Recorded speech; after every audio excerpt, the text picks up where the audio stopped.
Shalom, Jemaat Kekasih Kristus.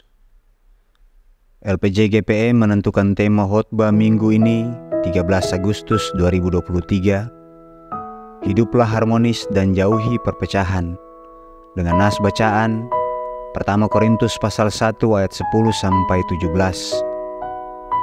Tema ini menekankan dua hal penting, yaitu yang pertama, hidup harmonis perlu direkayasa dan diciptakan. Dan yang kedua, hidup harmonis perlu dinutrisi dengan menjauhi perpecahan. Ada 2023 tahun lalu, abad 1 Masehi, perpecahan merupakan isu hangat di gereja Korintus. Maraknya selebritisme. Terkait itu, Paulus menyampaikan beberapa seruan apostolik kepada jemaat Korintus di antaranya. Pertama, perpecahan jemaat adalah suatu tragedi dan pertunjukan dosa karena melanggar otoritas, tubuh, dan baptisan Kristus.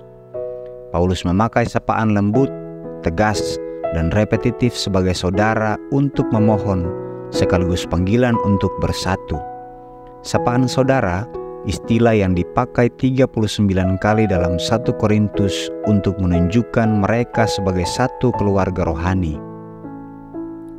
Panggilan ini berdasar pada nama Tuhan Yesus Kristus.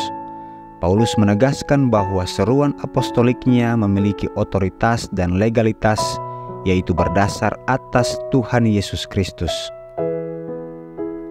Kristus sebagai kepala rumah tangga Allah, yang bertanggung jawab menugaskan Paulus sebagai rasul. Seruan apostolik Paulus adalah seruan rohani. Yang kedua, Paulus memberi seruan otoritatif agar terjadi pertobatan rohani dari perpecahan menjadi persekutuan rohani. Umat digerakkan untuk bersatu, tidak terjebak praktek selebritisme dangkal. Paulus memberikan panggilan rohani umat untuk bersatu baik dalam perkataan, tubuh, persekutuan, dan pikiran. Secara perkataan, umat diwajibkan untuk seia sekata bahwa umat harus berbicara dengan lagam yang sama, yaitu berbasis firman kebenaran. Umat tidak diperbolehkan seberapa besar atau kecil mengabaikan otoritas firman Allah.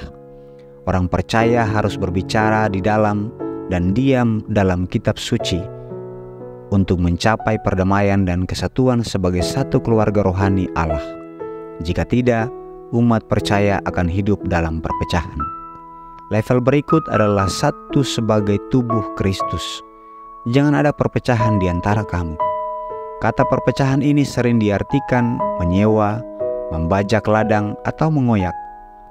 Umat percaya terbagi menjadi sekte-sekte permusuhan karena ada arus ketidaksepakatan yang tersembunyi yang mencegah persekutuan sebagai satu tubuh Kristus. Luka persekutuan ini perlu diobati dengan healing persekutuan supaya sembuh dan utuh kembali. Kesatuan terakhir adalah pada tataran pikiran. Supaya kamu erat bersatu dan sehati sepikir, umat harus bersatu dengan sempurna dalam pikiran dan pertimbangan yang sama. Umat bersatu dengan sempurna artinya umat diwajibkan memperbarui atau memperbaiki jaringan yang rusak supaya kembali ke hubungan aslinya. Pemulihan itu pada pikiran, kecerdasan intelijensia. Pikiran dan pengertian yang tepat akan mempengaruhi pertimbangan dan penilaian yang tepat pula. Kebenaran spiritual bukan berbasis pada hikmat manusia, tetapi pada otoritas firman Allah. Pembalut untuk semua perpecahan adalah kesatuan dalam ucapan, tubuh, dan pikiran berdasarkan otoritas Kristus. Gagal membangun kesatuan merupakan pernyataan kurangnya rasa hormat terhadap otoritas dan ketuhanan Kristus. Yang ketiga, seruan ini dibangun karena ada bukti dan prognosis perpecahan di jemaat. Paulus berbicara dengan bukti otentik dan informasi resmi, bukan fiktif, bahwa ada perselisihan dalam rumah tangga Chloe. Perpecahan justru terjadi dalam keluarga, yang berimbas dan menular ke jemaat seutuhnya.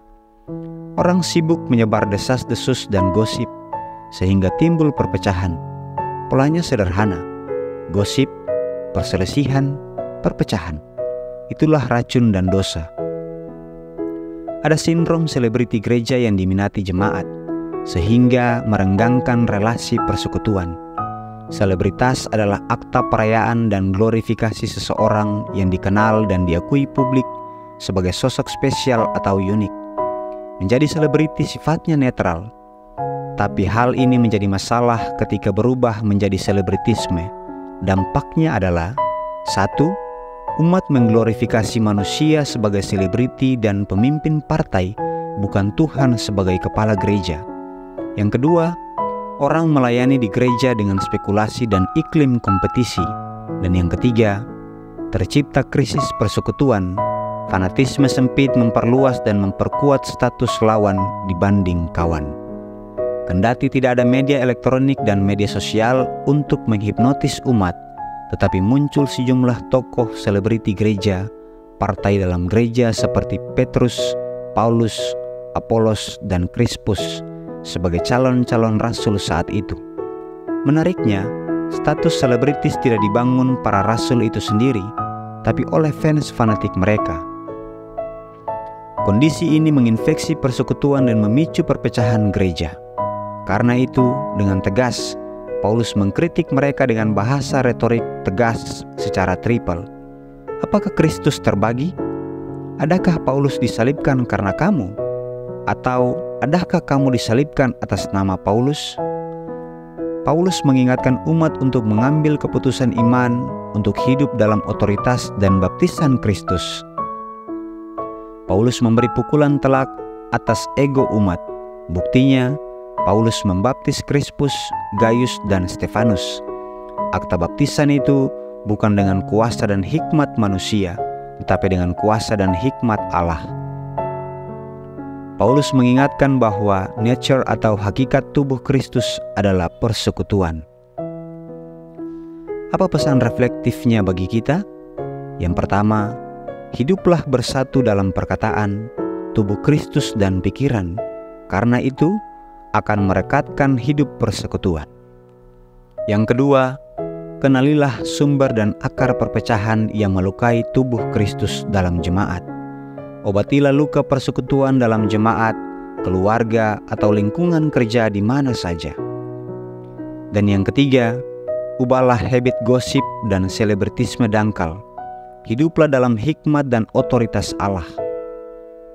Selamat membangun hidup harmonis dan jauhilah perpecahan, karena perpecahan itu toksik dan candu dunia yang merusak pertumbuhan rohani umat sebagai satu tubuh Kristus.